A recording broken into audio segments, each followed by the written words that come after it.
Listen to what Thierry Henry said. No, it's been magnificent. The run, the awareness. I mean, people will tell you, yeah, okay, what's so difficult about that?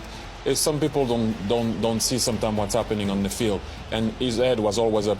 This is what I'm saying. This guy has that little contagious. This is what I like.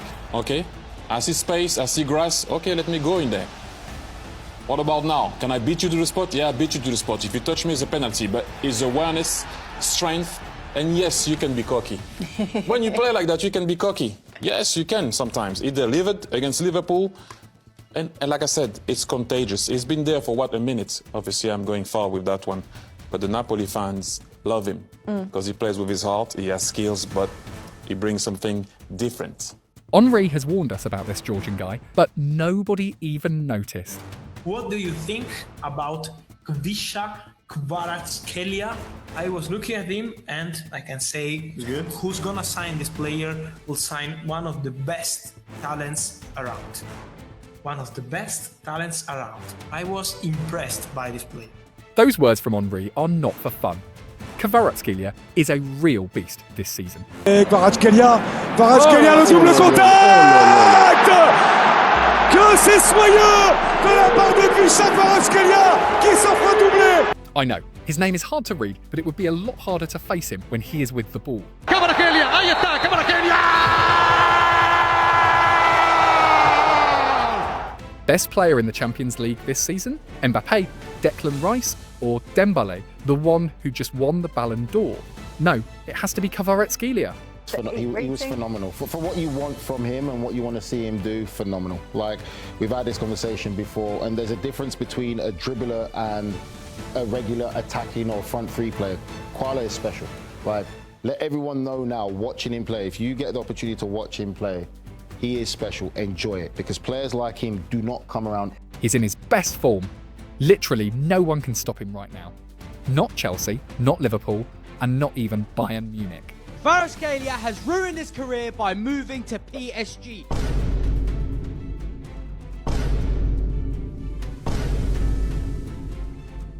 League One, Champions League, Ballon d'Or.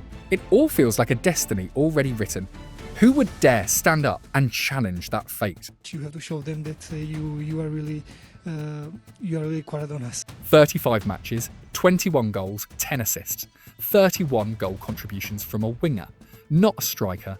In the middle of relentless pressing, defensive duties, and being the most fouled player in the squad, these numbers already sound impossible. But for Kvaratskhelia, this is only the opening act.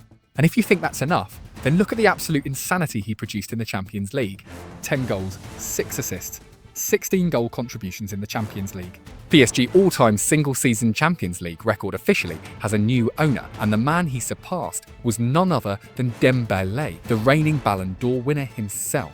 And if we zoom out even further, across the entire Champions League this season, only 2 players matched Kvaratskhelia's combined goals and assists tally: Mbappé and Harry Kane.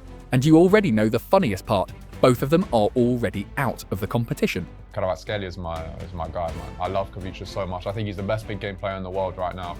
He's got 14 goal involvements in the Champions League this season. He turns up when it matters. And I don't know if you guys saw the quote, I think it was from the PSG sporting director, who said, like, if you change your name, you're the front runner for the Ballon d'Or. He said something like that. Now let's focus on one specific match, the first leg Champions League semi-final between PSG and Bayern Munich. That'll go in. There's no doubting that he'll find the net. So accurate. Hakimi's suddenly free. Oh, then you run over it, and Kvaratskhelia! 2 goals. At Bayern's own stadium, he walked into Allianz Arena like he had a personal vendetta against every German inside that ground that night. So why is the world only now witnessing a madman like this? If you only watch highlight reels, you might think this is football built purely on instinct and chaos. It isn't. There's a system behind the madness. The first and most important thing, he's genuinely two-footed. Not a can occasionally use the weak foot, two-footed, but truly ambidextrous. Any foot, any angle, any moment, he can deliver the killing blow instantly. The real nightmare for defenders when facing him is the complete loss of control. You cannot guide him where you want him to go. Block the left side, he explodes down the right. Force him onto his right foot. He nutmegs you with his left the second you open your stance. In that moment, every defensive skill you've spent your entire career mastering becomes meaningless. You were no longer a wall, you're just a helpless training cone watching him glide past you.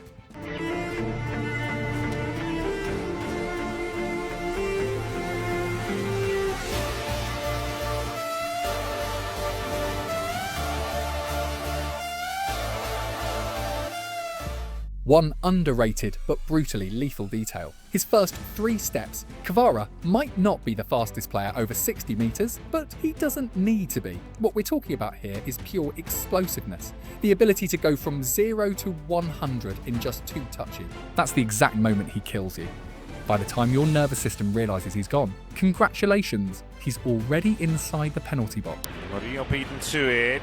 Little confusion, but Kvaratskhelia and Lobotka know where to go. Lobotka. Raise a counter from Napoli. Politano to Kvaratskhelia. And this is what truly defines greatness, the way he dominates the biggest stages. I'm not exaggerating, just look at that chart. He delivered in the quarterfinals, he exploded in the semi-finals, and he finished the job in the final. The brighter the spotlight becomes, the more monstrous his instincts grow. Don't mistake that for luck. That's the DNA of a conqueror. Kvaradona, de todo, yo le llamo de todo. Es un mote muy original y muy bonito de Nápoles, y es siempre bonito acordarse de Maradona, acordarse de una ciudad como Nápoles y de un club como Nápoles. Y sí, Kvaradona. Kvara es un jugador importantísimo para nosotros, no solo por su calidad futbolística, sino por lo que transmite como persona. Y eso es mucho más importante. Luis Enrique even gave him a new name, Kvaradona, not Kvaratskhelia. Kvaradona, combining his name with Maradona's. And remember, this is Luis Enrique, one of the most successful managers of the modern era, personally linking his own player to Diego Maradona. That isn't casual praise. And finally, the line separating a talented winger from a modern football legend. Genius, level football IQ. Watch how he scans space before the ball even reaches him. Before his first touch, he has already calculated 2 or 3 moves ahead. While defenders are still trying to solve beginner-level puzzles, he has already delivered checkmate. Now put the numbers aside for a second, and talk about what he has done to PSG identity itself. Because this wasn't just a signing, it was revolution. In January 2025, PSG paid €80 million to bring Kvara to Parc des Princes. Looking back now, that fee feels like the robbery of the century. At the time, PSG were already a strong team, but they were trapped inside one massive problem. Post-Mbappé, PSG still had elite quality through players like Dembélé and Barcola, but they lacked a decider. They lacked someone capable of carrying the entire team through football's darkest moments. A ghost that terrified defenders in 1v1 situations. A player who could make an entire stadium hold its breath every time he touched the ball. Then, Kvara arrived, and he filled that void like the final piece of destiny itself. I think he already has been the best, one of the best wingers in the world from his Napoli days. All credit to that guy that found him. We've gotten used to Khvicha getting in those positions and being automatic. When I look at him as well, I think he's different from the other wingers. Just the way his physicality is different. The way he plays as a winger is different. When I think of him, I don't necessarily think of him putting in crosses, necessarily. He's almost like a winger come striker. Yeah, I think he's an incredible talent. Let's be fair for a second. Bradley Barcola is an excellent player, but Kvara is a different species entirely. Tactically, he completely changed the game. Before Kvara arrived, PSG left flank was creative, but predictable. You knew Barcola wanted to attack the space behind the defence? Fine, just drop the backline deeper and the problem is solved. But with Kvara, you're completely blind. Is he going to slow the tempo and wait, cut inside and shoot, or pull off a ridiculous no-look pass? He is football's eternal unknown, and at the highest level of the game, uncertainty is a death sentence for every defender. Kvara's presence creates a terrifying domino effect. Dembélé suddenly has oceans of space on the opposite flank because opponents are forced to overload the left side. Vitinha and Fabian Ruiz suddenly gain deadly passing lanes through midfield. Even PSG pressing machine transformed, because Kvara is the man who activates it with endless energy. And the result? PSG conquered Europe in the 2024-25 season. Right now, they are marching proudly into a second consecutive Champions League final. And in every iconic frame of that journey, the man igniting the fire has always been him. He's an amazing guy. Off the pitch, he's top, of course. We know how fantastic he is. I knew he was going to make his big move. Sooner or later, he was going to make it, and he deserved it. He's come up from a very big, humble beginning. We speak a lot of time, and I tell him when he made the move, I say, you really deserve it. Now we arrive at the centre of every argument. The million-dollar question: does Kvaratskhelia deserve the 2026 Ballon d'Or? Honestly, this is a brutal debate. One that has split the football world into two fiery camps. For the people supporting him, the first and most important criterion is simple: pure footballing quality. If we judge only what happens on the pitch, then every argument immediately dies. Goal.com, the Bibler of world football media, made a brutally clear statement in their Ballon d'Or power rankings. Look carefully at that phrase: a head ahead, or not one step ahead, not one magical moment ahead, completely ahead. This isn't blind praise from obsessed fans. This is a professional evaluation from some of the coldest minds in football media. He isn't just participating in the race, he is dominating it. And what about the people against him? Then look at this brutal reality. I say this with complete respect for everything he has done this season, but we need to wake up. Georgia failed to qualify for the 2026 World Cup. They finished third in their group. They won only one match. In a year where the World Cup will completely dominate the planet during the summer, missing the tournament is a gigantic black mark in the eyes of Ballon d'Or voters. It feels like he could be, I know you could say this about probably half a dozen Paris Saint-Germain players, but I honestly think that Kvaratskhelia should win a Ballon d'Or. I really do. I just think he's been amazing. Just absolutely unreal. He feels like just such a perfect footballer. Brilliant decision making, unreal stats, unreal delivery. Just up there. Because this is the cruel equation. His rivals include Harry Kane, who could potentially win the World Cup with England; Dembélé, who could retain the Ballon d'Or if France make a deep run; Lamine Yamal, a generational talent; and Kylian Mbappé, with 47 goals this season and still chasing the first Ballon d'Or of his career.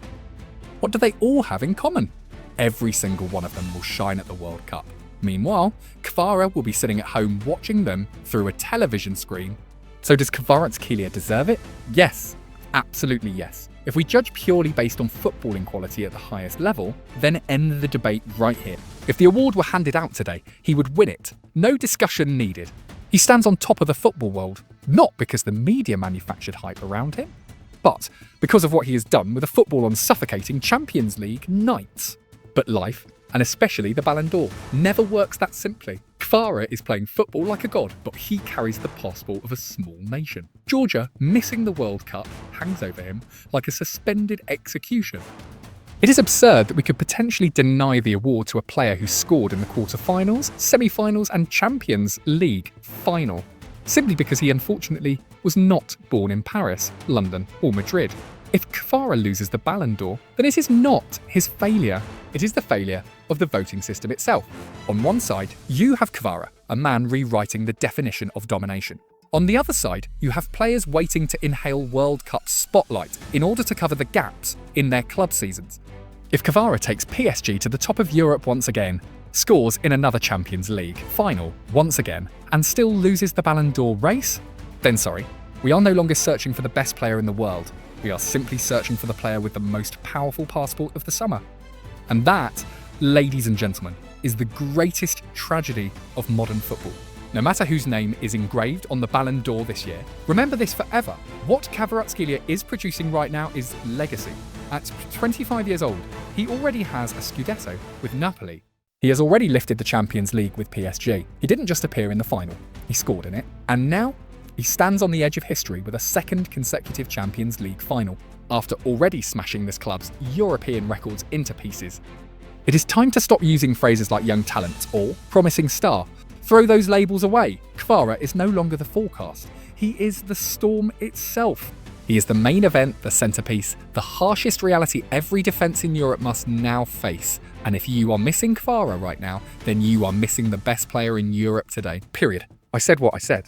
If you enjoy our video, don't forget to hit like to help this video reach to other football lovers, and hit the subscribe button to follow for more interesting videos about football stories. See you. in the next video.